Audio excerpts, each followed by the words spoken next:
Hey Ruth, just going to run you through this quickly and look forward to your feedback. So if you go to drive.yugta.ca in your browser, that will open up your Google Drive. And then if you go to Shared with Me, you should see a folder just like this.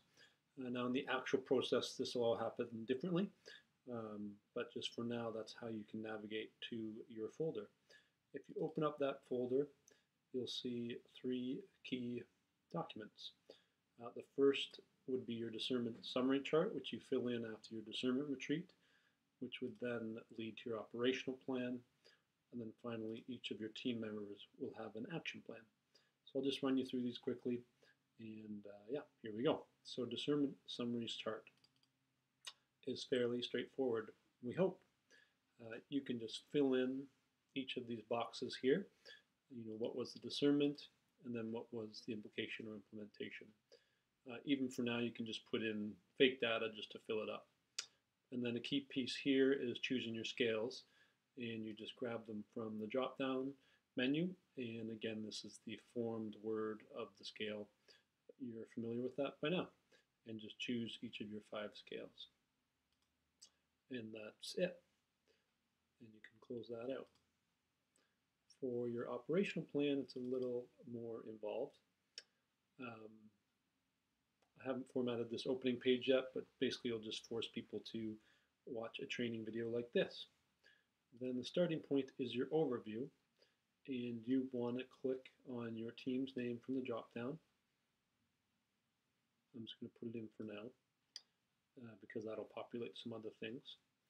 A key thing to look for is the black triangle in the corner of cells.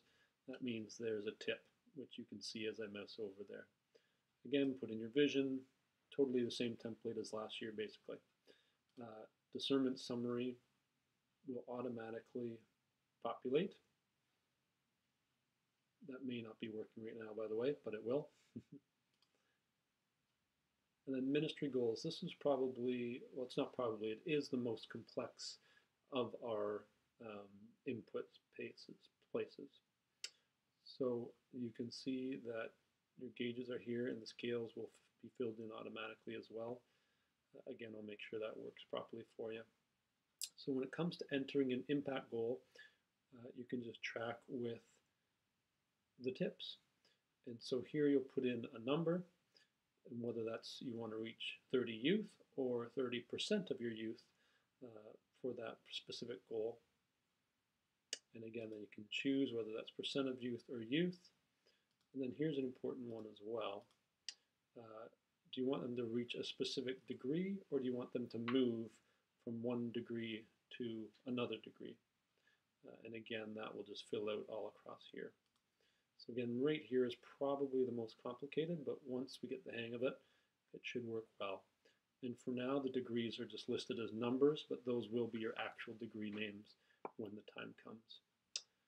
And then here are the, you have 5 ministry activities, 1 activity per line, and then you fill out the timeline, and 2 would be responsible. And this should be your team, but it's not working right now, but I'll get that fixed. And you can just select the person on your team who's responsible and select the people that are involved. To select multiple people, you can see this menu up here. Choose all that apply, choose multiple team members, and that will open a little dialog box.